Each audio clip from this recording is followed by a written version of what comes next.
Les données du problème étaient simples. Pour Lausanne et pour Berne, il fallait absolument gagner pour tenter de rester en vie dans ces quarts de finale. Ça n'a pas été le cas. Ça a été deux rencontres très serrées, que ça soit du côté du Hallenstadion, que ça soit du côté de la Postfinance Arena. Mais voilà, c'est Berne et Zurich qui rigolent ce soir et qui vont connaître les demi-finales. On va y revenir sur ces qualifications avec nos invités, avec Fabien Guignard, avec Alain Miéville, avec Stéphane, bien sûr. Coup de chapeau aux qualifiés, Zug.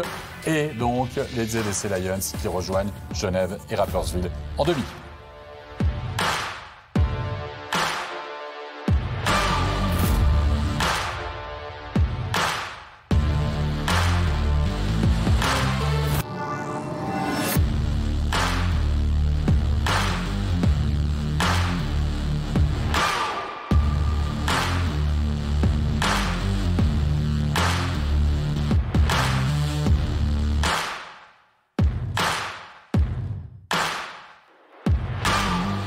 Zug, bien sûr, pas Berne, Zug et Zurich en demi-finale qui rejoignent Genève et Rapperswil. Fallait miser sur le Z ce soir, messieurs, un peu comme Zorro. C'était ça, hein.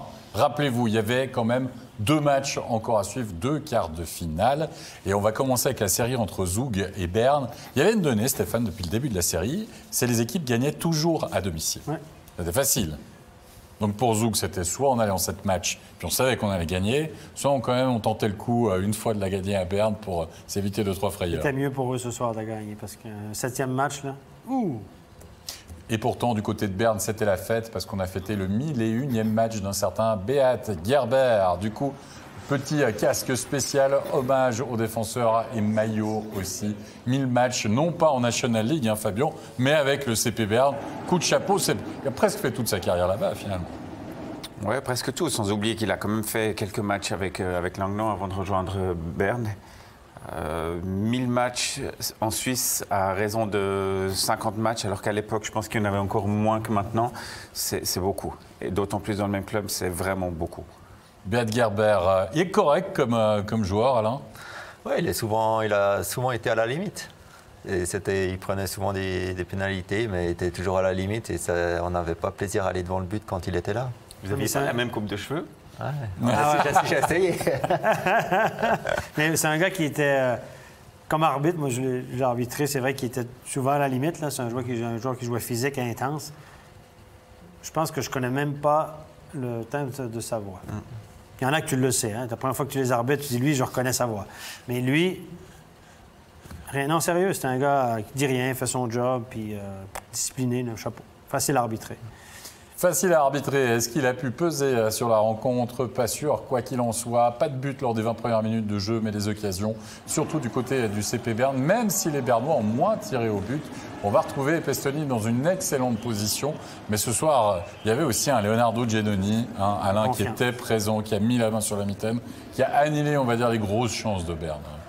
Il a été engagé pour ça à Zug, et puis là, il montre pourquoi ils ont eu raison de le prendre. Et puis, c'est jamais facile de marquer contre lui. Même moi, je pense que je n'ai pas marqué souvent contre lui. C'est assez compliqué. En plus, là, devant lui, il a une bonne défense.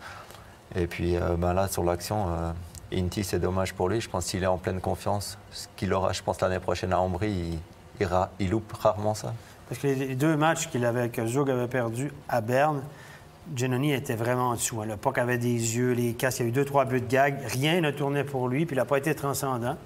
Et ce soir, ça lui est revenu. Il a été bon, honnêtement, mais 2-3 fois, il a été chanceux. Le puck a touché le poteau, il a été battu. À un moment donné, on a vu Conacher faire un tir sur réception. On l'a vu, dans l'angle de caméra, il a directement dans le coin. Chopé le manche. On a vu Conacher, il a dit « Ah non, ce soir, ça ne va pas rentrer. » Et ce soir, la réussite que Berne a eue, la très grosse réussite qu'ils ont eue jusqu'à maintenant, mais ce soir... Alors, la moyenne, ça.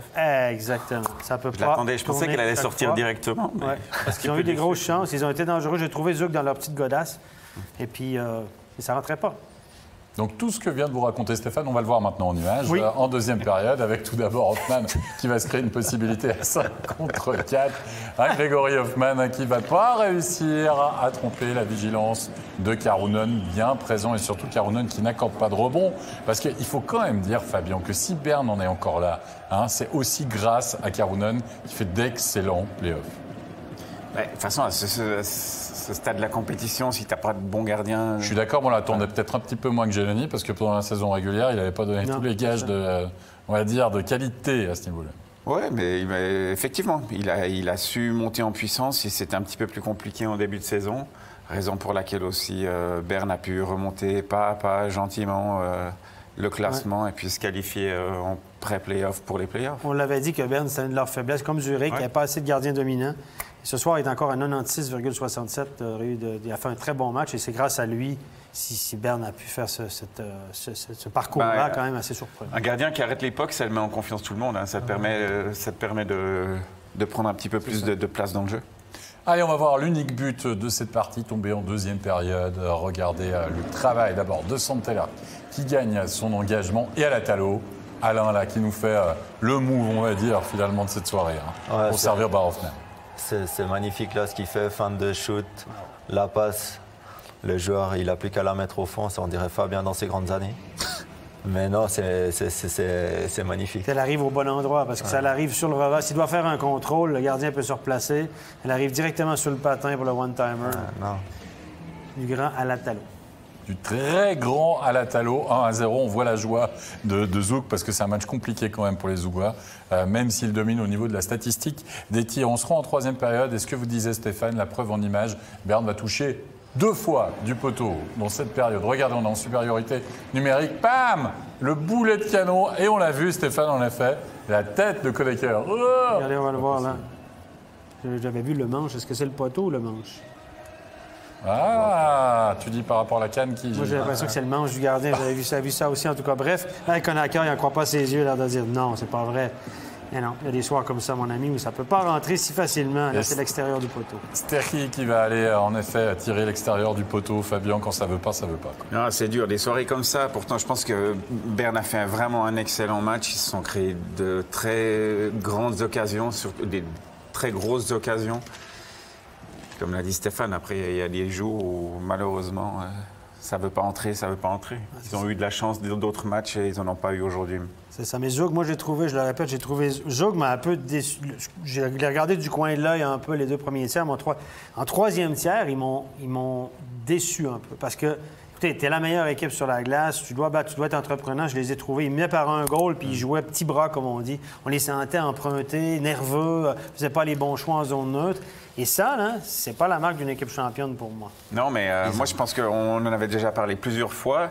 Quand tu mènes le classement avec autant d'écart, que tu gagnes, que tu perdes, réellement, ça ne change pas grand-chose. Donc, tu peux continuer à dérouler. Puis là, comme ça commence à compter, quand tu n'as pas été sous pression toute la saison, ça devient un petit peu plus difficile. Tu commences à paniquer, à douter. Ça se joue sur une très, très courte période, ces playoffs. Ouais. Alain, ton avis, c'est une bonne piqûre de rappel, on va dire, pour Zoug. Ils s'en sortent face à Berne 4-2, mais il n'y a pas de quoi pavoiser. Moi, je pense qu'ils ont peut-être cette peur de gagner. Comme on dit, c'est toujours plus dur de finir. Que ce soit si on regarde des matchs de tennis ou des sports individuels, les derniers jeux, c'est toujours le plus dur. Là, on est en équipe. Ils sont favoris. On les a tous mis favoris après la saison. Là, ils ont un adversaire qui a très bien joué. Et ils ont peut-être... Ouais, ils ont pas cette confiance que Berne a eu parce qu'ils ont gagné énormément de titres. Ils ont peut-être cette petite peur d'aller au bout. On va écouter une réaction à l'issue de cette qualification, de cette victoire 1-0. On va écouter Grégory Hoffman à l'interview. Grégory Hoffman, victoire 1-0 dans cet acte 6. Ça a été compliqué cette série face à Berne, mais vous sortez vainqueur, c'est l'essentiel. Oui, c'est l'essentiel. On a joué une bonne série. Je crois que Berne nous a donné beaucoup de difficultés. Et, ils ont très bien joué aussi sur ces 6 matchs. Ça n'a pas été facile.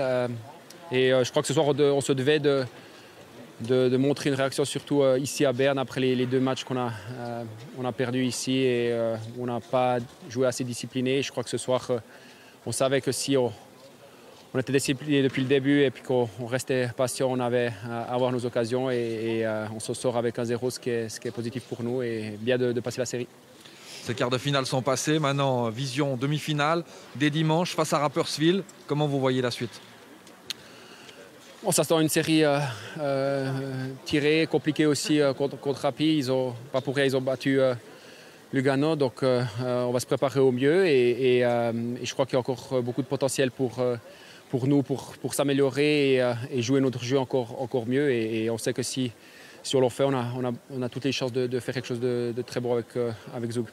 Merci beaucoup Grégory et bonne suite. Merci. Traduction, on sait qu'on est favori, on sait qu'on doit faire certaines choses mieux, Stéphane, et puis on ne va pas les prendre à la légère parce qu'évidemment, s'ils se retrouvent en demi-finale, c'est quand même pas un hasard.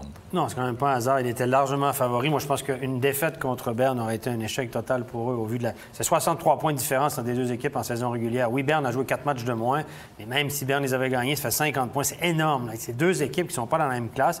Oui, Berne a eu toutes sortes de difficultés à jouer avec moins d'étrangers. Les gardiens n'ont pas fait le job forcément. Donc, il y a plein de raisons pour expliquer... Changer de coach. Changer de coach. Bon, le choix du coach au début de l'année, ça a été catastrophique. Quand ça part comme ça part mal.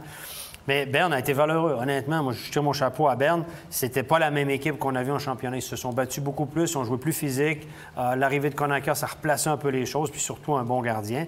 Mais Zug ne pouvait pas perdre contre ce Berne-là. Ces deux équipes, c'est pas le même niveau. Je veux dire, il n'y a pas photo entre les deux équipes. Mais Berne a été valeureux, mais Zug, ils se sont fait peur. Hein? Parce que là, ces petits bras ce soir, c'est souvent 7e match, tout peut arriver. On a déjà vu ça hein, dans NHL aussi, des équipes favorites être accrochées au premier tour.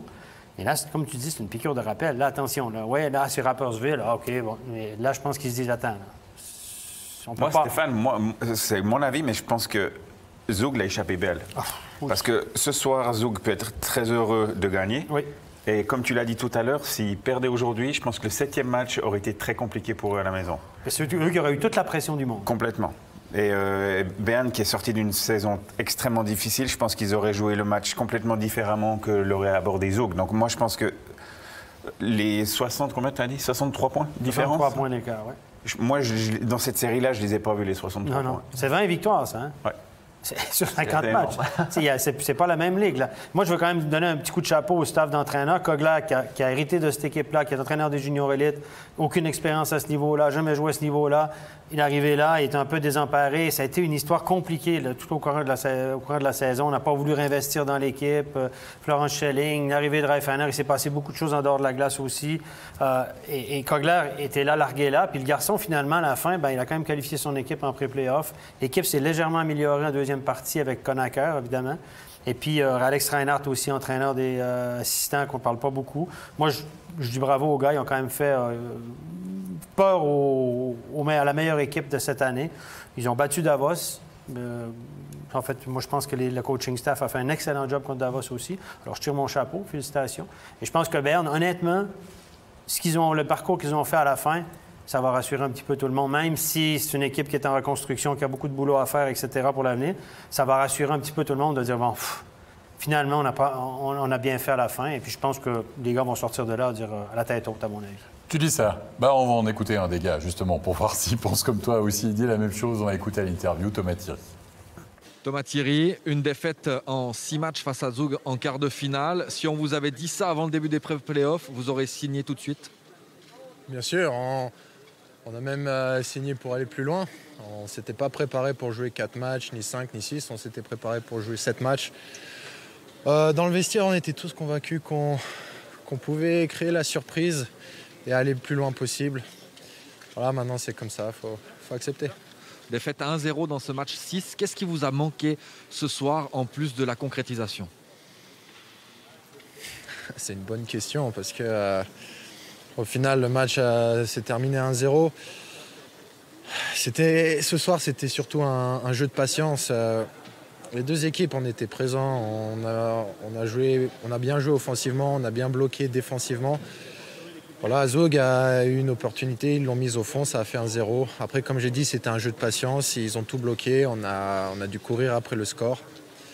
Voilà, il nous a peut-être manqué une étincelle de chance. Voilà, sur un tir, sur un rebond, marquer un but poubelle comme on dit, mais au moins un bon but. Voilà. Si on doit tirer un bilan de cette saison, ça a été compliqué au début, ça se finit plutôt positivement. C'est un peu le bilan que vous tirez? Oui, on a discuté un peu avec les dirigeants. Ça a été une année assez compliquée, mais faut en tirer du positif. Dans l'équipe, tout le monde, on a su faire preuve de courage et de résilience parce qu'on s'est retrouvé dans une situation compliquée. On était on était dernier tout simplement. On a enchaîné les quarantaines, mais on n'a pas lâché. Franchement, on n'a pas lâché tout le monde. On a été sur le bateau et puis on s'est redressé. On a réussi à aller accrocher une place en play-off.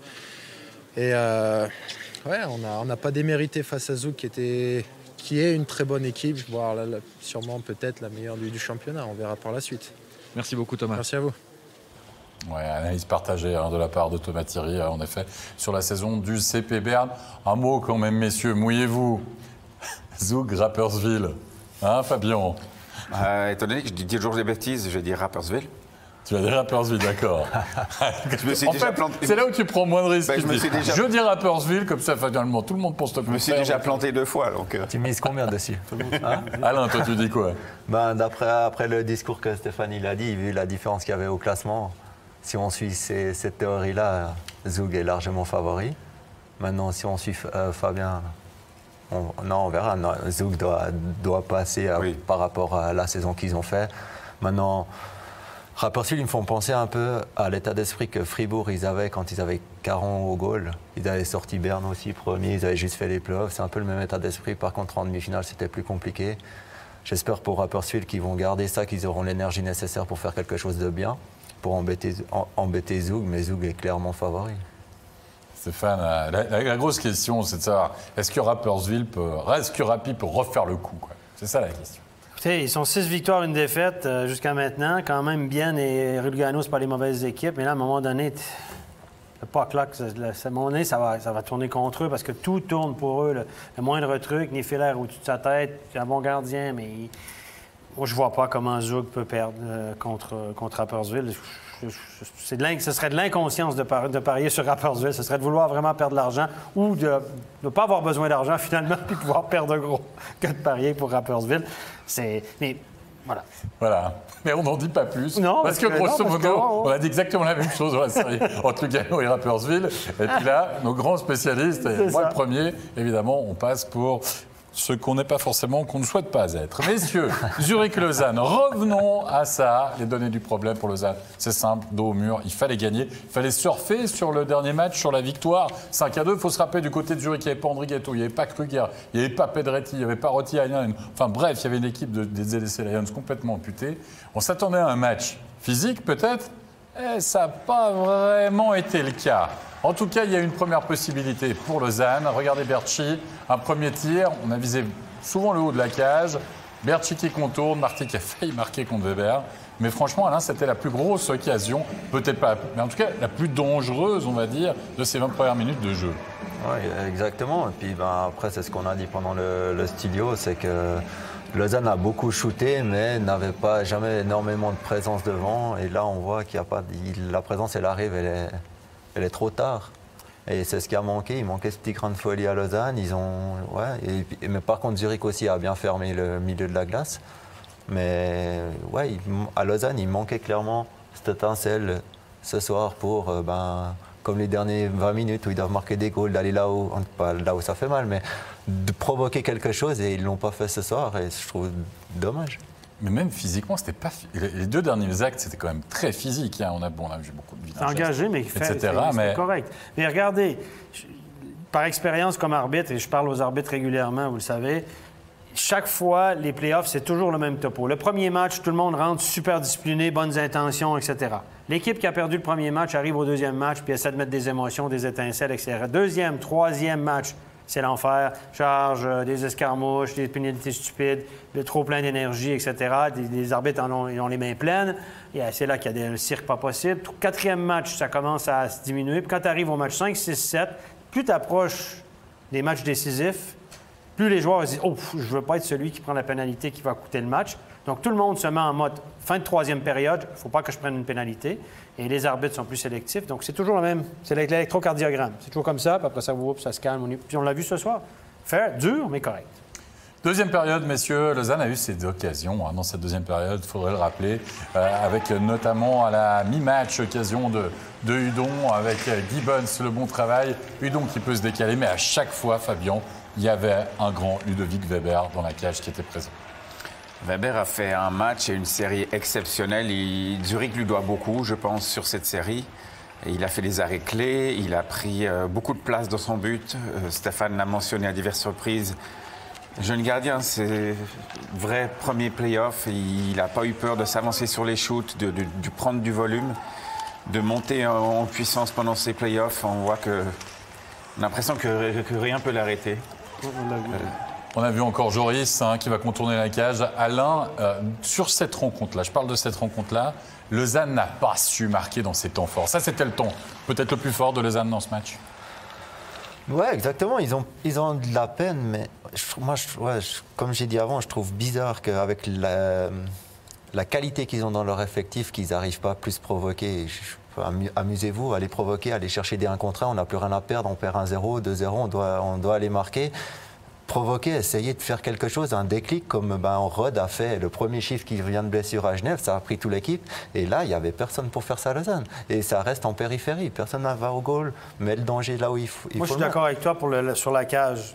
Weber a fait les premiers arrêts. Weber a tellement confiance que sur le premier shoot, tu ne vas pas le battre. Il faut que tu vas le battre sur un deuxième, second chance, deuxième, troisième chance. Les défenseurs de Zurich ont fait un bon boulot pour prendre ces deuxièmes chances.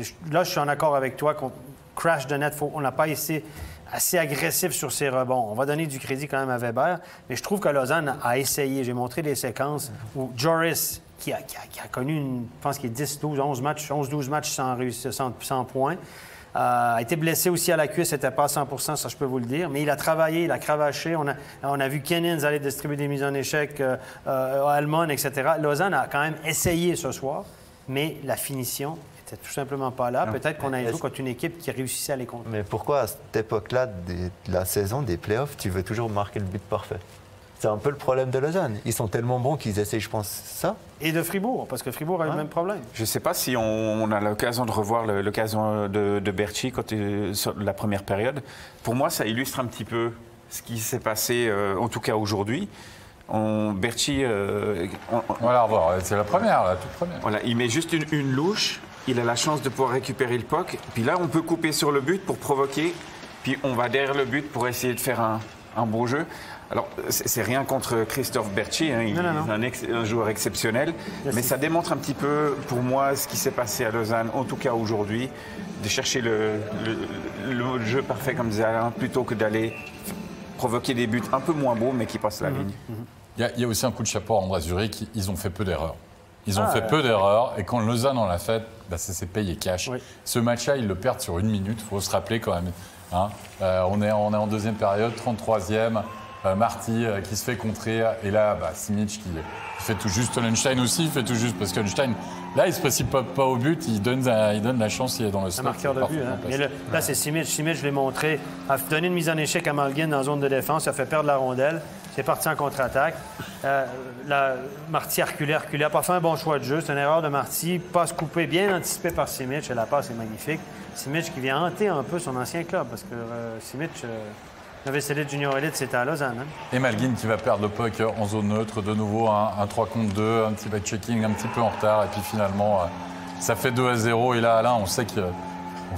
Il reste du temps, mais tu te dis, ça va être terrible pour Lausanne. Ouais, ça va être terrible parce qu'ils dominaient, mais ils n'étaient pas assez dangereux. Et puis quand déjà tu n'arrives pas à marquer et tu as un but, il faut en marquer 2. Là, ils doivent en marquer 3 s'ils ne veulent pas être en vacances. Donc, est-ce qu'ils sont un peu dépités ou pas? Je ne sais pas, mais ouais... T'as plus rien à perdre, il reste 20 minutes, il reste 30 minutes. Que t'en prennes 5 ou t'essayes d'en marquer, vas-y. Moi, je serais de cette optique-là, je sais pas. Oui, c'est clair qu'il faut le baller à 2-0. C'est clair que ça t'en prend 3 pour marquer au minimum, en tout cas 2 pour égaliser. Et là, peut-être que la spéculation de Malgin en zone neutre, elle vient de là aussi. Peut-être qu'il a essayé de faire un gris-gris de trop. Mais clairement, ça, c'est une erreur. Cette erreur-là était le point tournant du match, celle de Malgin. Il a essayé de faire passer la puck entre les jambes de son opposant. C'est un revirement, ça a coûté un but. Bon, voilà. Mais Lausanne n'a pas fait des tonnes d'erreurs non plus, mais Zurich a été patient, malin, expérience, et puis voilà, ça suffit.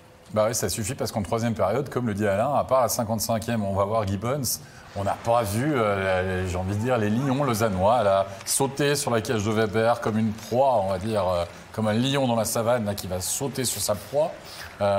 On n'a pas senti une équipe jouer avec, je sais pas, l'énergie un peu du désespoir, comme l'avait pu faire Lugano dans le dernier match face à Rapperswil et vraiment accroché, on va dire, des prolongations. C'est ça, là, t'as plus rien à perdre. essaye de provoquer quelque chose. Tu dis que Zurich n'a pas fait beaucoup d'erreurs ce soir, mais est-ce que Lausanne a été les provoquer pour qu'ils fassent des erreurs? Peut-être pas assez.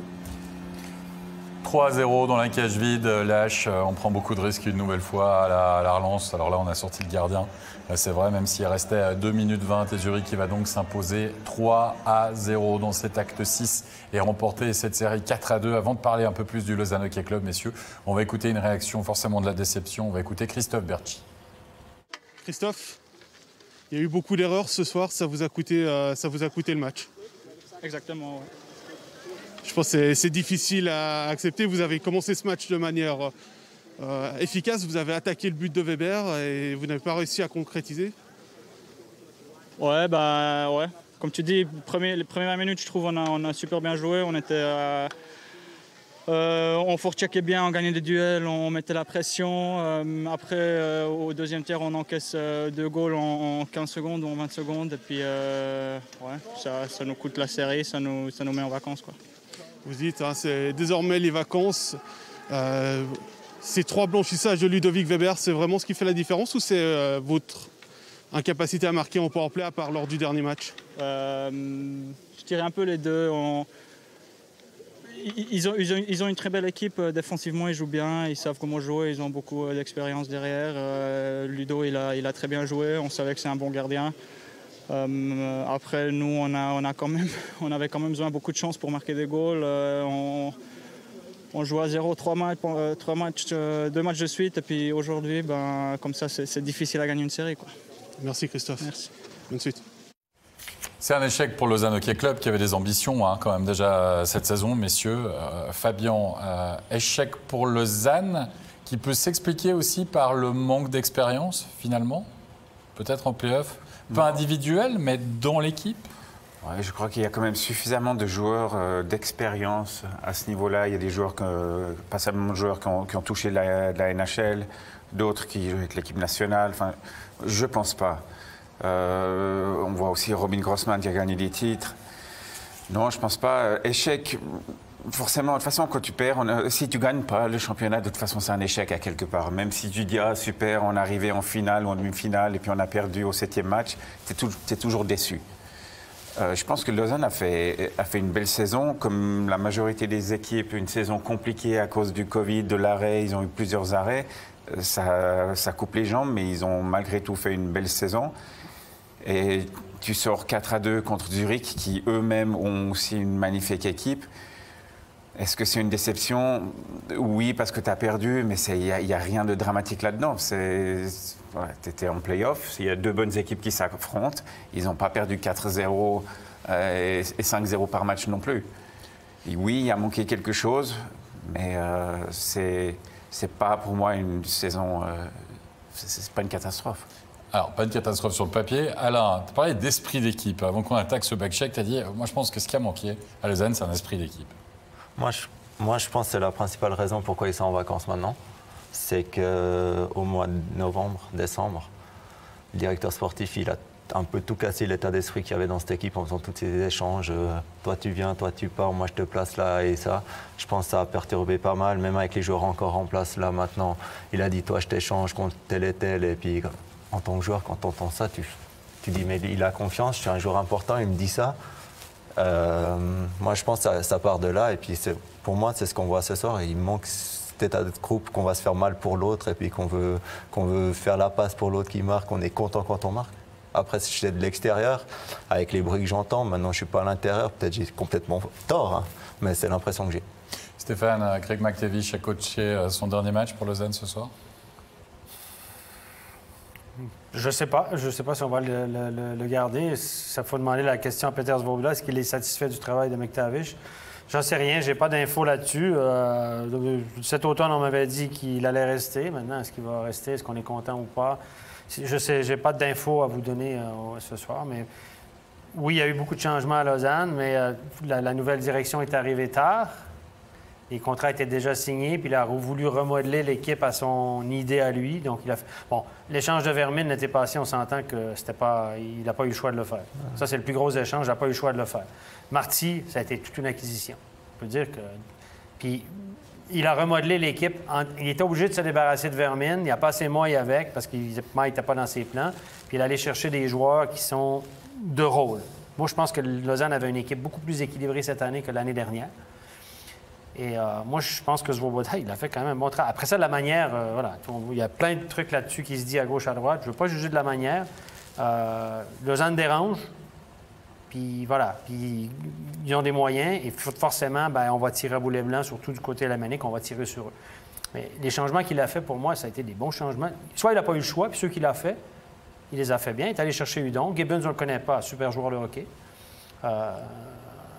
Donc tout n'est pas acheté cette saison. Laissons un peu de temps à cette nouvelle direction pour modeler une équipe comme ils veulent. Ça prend 2-3 ans. Tous les directeurs sportifs, quand ils arrivent, vous disent « Ah, c'est pas mon équipe. » Dubé nous a dit ça pendant 3 ans. C'est pas mon équipe. Maintenant, c'est son équipe. Allez, on va écouter maintenant une réaction du côté zurichois. Évidemment content à la suite de cette qualification. On va écouter Ludovic Weber. Ludovic Weber, vous imposez 3-0 ce soir pour décrocher la demi-finale. 3e blanchissage pour vous dans cette série. Qu'est-ce qui a fait que vous ayez été aussi bon par rapport aux Lausannois? Comme ça a vraiment été du début de la série jusqu'à maintenant, ça a été vraiment un gros travail d'équipe. En parlant des blanchissages, comme je le dis depuis le début, c'est pas possible de faire un blanchissage sans les boys devant qui bloquent des shoots, qui contrôlent devant quand il y a du trafic et puis qui me laissent les lignes de shoot libres et puis qui sont prêts pour les rebonds. Et puis je pense que comme on a vu aujourd'hui, c'était serré en début de match jusqu'à mi-match. Et puis, ça a été celui qui était le plus patient. Et puis, une fois qu'on a réussi à marquer le premier, on a marqué le deuxième plus ou moins dans la foulée. Et puis, on a essayé de contrôler notre match jusqu'à la fin. La suite, c'est la demi-finale face à Genève Servette. Ce ne sera pas forcément le même type d'affrontement au niveau du jeu. À quoi vous attendez pour cette demi-finale? C'est clair qu'eux, ils ont une bonne attaque. Ils peuvent marquer un bon power play. Maintenant, c'est à nous d'être prêts, de pas donner des choses gratuitement et puis de travailler sur chaque puck. Et puis à la fin, on verra ce que ça donne. Mais je pense qu'il faut qu'on soit prêt depuis le premier puck jusqu'au dernier. Ce sera une série au meilleur des 5. Est-ce que ça change quelque chose à la façon dont on aborde les matchs? Dont on aborde les matchs, je pense pas. Après, c'est peut-être... c'est difficile à dire, j'en ai jamais joué. Mais écoute, on verra, on va voir avec le flow comment ça va. Merci Ludovic et bonne demi-finale. Merci beaucoup. J'adore la franchise et la spontanéité. C'est le gros bonhomme, le grand bonhomme, Stéphane de Sequin. C'est lui qui a été le leader de cette équipe. Il y a une statistique intéressante, les 4 victoires de Zurich. Durant ces 4 victoires-là, dont 3 par blanchissage, il a reçu 126 shoots, le garçon. Il en a arrêté 125. Ça lui fait 99,2 d'arrêt. Le maillon faible est devenu le maillon fort, finalement. J'ai rarement vu ça. Non, ce qu'il a fait, c'est exceptionnel, là, sur les matchs et tout. Mais comme il l'a dit, il a été aussi bien aidé devant lui. Mais ce qu'il a fait, c'est fort. Est-ce qu'il y a déjà eu une performance comme ça, comme il dit, là, des 99% avant ça? Il ne me semble pas. Fabien, je me tourne vers l'ancien défenseur. Guéring, il a fait une série incroyable. C'est moi. Oui. Enfin, on l'a connu plutôt un petit peu dans l'ombre de Seguier. On disait toujours Seguier pendant de nombreuses années, etc. Il était sur le deuxième bloc défensif. Mais là, tu as l'impression que Guéring, il a pris... Enfin, je ne sais pas ce que tu en penses, mais... Oui, je suis entièrement d'accord avec toi, Alex. Mais je pense que ça ne date pas d'aujourd'hui. Je pense que ça fait déjà un petit moment qu'il a pris beaucoup de place, beaucoup de volume, des responsabilités. Ce n'est pas forcément un joueur qu'on voit tout le temps en faisant des choses exceptionnelles, mais ô combien important pour des équipes et pour des coachs. C'est Mathias Seguier. C'est un peu comme Mathias Seguier faisait. Les gens... C'est la continuité, c'est le fils spirituel. Ouais. Mais grand. Mais gros. Oui. Non, c'est le genre de joueur que tous les coachs adorent parce que tu sais qu'à chaque match, tu sais exactement le produit qu'ils vont te fournir. Il n'y a jamais de surprise, ni en bien, ni en mal. C'est constant. Donc, un coach peut s'appuyer sur ce genre de joueur. Messieurs, il est temps de passer aux 3 étoiles de la soirée.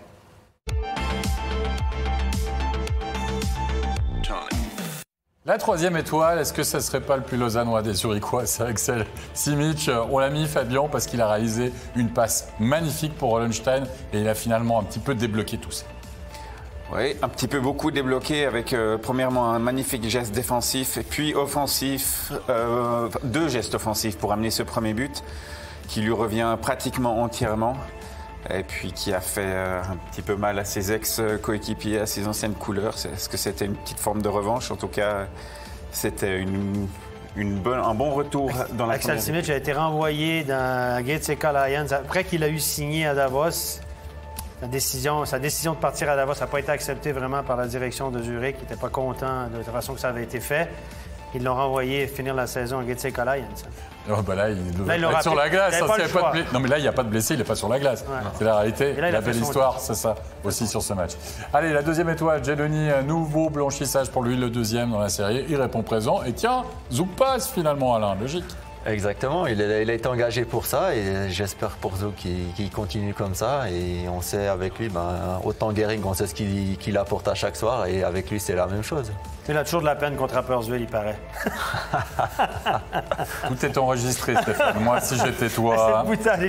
Allez, t'as le crachoir. La première étoile, Ludovic Weber, qui d'autre 3 blanchissages dans une série face à Lausanne. Moi, je me dis, je m'incline devant Ludovic Weber. Sincèrement, il a été extraordinaire. 3 blanchissages, là. Dans le play-off, dans des matchs importants. Lausanne est quand même une bonne équipe, une bonne armada offensive. Il a été confiant, il a challengé les tirs. Il n'y a rien qui peut lui arriver en ce moment. Je suis content pour lui parce que lui, il était 2e gardien à Fribourg. On lui a dit, t'as pas de place à Fribourg parce que c'est Berra qu'on a payé à prix d'or. Il est parti à Zurich. Berra est en vacances, mais lui, il est en demi-finale, le garçon, comme premier gardien.